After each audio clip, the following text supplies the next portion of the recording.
ఈ రోజు పొద్దున్న నుంచి చూస్తున్నారు ఏ రకంగా, మరి నేను చెప్పనవసరం లేదు ఏ రకంగా జరిగిందో మీ కళ్ళ ముందు జరిగింది. బ్రహ్మాండంగా అటు తెలుగుదేశం పార్టీ కుటుంబ సభ్యులు, బీజేపీ నాయకులు, జనసేన కార్యకర్తలు అందరూ కూడా కలిసి ఏ రకంగా కలువ పండుగలాగా ఈ రోజు పొద్దున్న నుంచి మంచి ర్యాలీతోని బ్రహ్మాండంగా వేలాది మంది జనాలతోని మరి ఈ రోజు వెళ్ళి నామినేషన్ జరిగింది.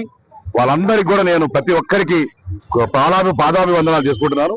వచ్చే కాలంలో మరి మా ముగ్గురు పార్టీలు కలిపేది ఎన్డీఏ కూటమిలో ఒకటే లక్ష్యం, development, only development, development and development. రేపు వచ్చిన తర్వాత ఈ గడిచిన 5 సంవత్సరాల్లో ఏ రకంగా అయితే ఈ జగన్మోహన్ రెడ్డి కళ్ళు ముళ్ళు బాటలు చెప్పి పాదయాత్రలు చేసి ముద్దులు పెట్టి ఈ రోజు ఏ రకంగా గుద్దాడో, ఏ రకంగా కేసులు పెట్టాడో, ఏ రకంగా డెవలప్మెంట్ కి కనీసం ఆంధ్రప్రదేశ్ నోచుకోలేదో ఇవన్నీ చూస్తున్నాం.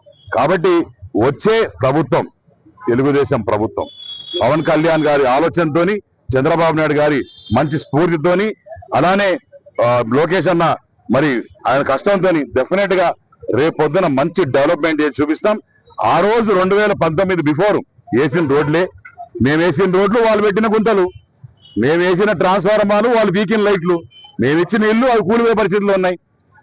తర్వాత ఏమైతే మేమైతే కాలువలు ఇచ్చాం కానీ చెత్త తీసే పరిస్థితి చెత్త ప్రభుత్వానికి.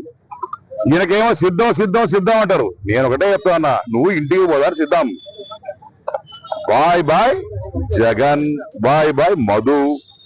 ఎందుకంటే ఆ రోజు అన్నారు మరి ఏ రకంగా చూశారు మీరు, ఏ రకంగా వాళ్ళు వెకిలి చేష్టలు. జగన్మోహన్ రెడ్డి గారు నిజంగానే ఏ రకంగా పాలిస్తున్నాడో, రాజారెడ్డి రాజ్యాంగాన్ని ఏ రకంగా అమలు పరుస్తున్నాడో కళ్ళారా చూస్తా ఉన్నాం. మీకు మళ్ళా రౌడీయిజం కావాలన్నా, మళ్ళా మీ పిల్లల జాబులు క్యాలెండర్లు కానీ జాబులు రాకుండా పోవాలన్నా, మీ బతుకులు నాశనం అవ్వాలంటే జగన్మోహన్ రెడ్డి చూసుకోండి.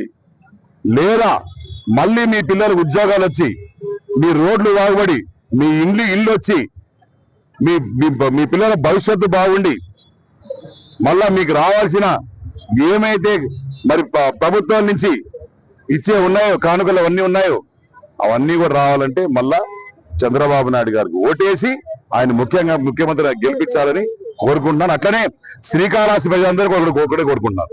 గడిచిన 5 ఏళ్ళు ఒకసారి చూడండి ఏ రకంగా ఈ మధుసూదన్ రెడ్డి పాలన చేశాడు, ఏ రకంగా అరాచకం చేశాడు.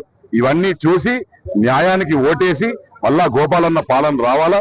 గోపాలన్న 40 సంవత్సరాలు మీకోసం పనిచేసి ఈరోజు కన్ను మూశారు. వాళ్ళ ఆశీస్సులు మీ అందరికి ఉండాలా, నాకు ఉండాలా. కాబట్టి ఒకసారి మాకు కూడా ఛాన్స్ ఇచ్చి చూస్తే ఏ రకంగా పనిచేస్తామో చేసి చూపిస్తాం.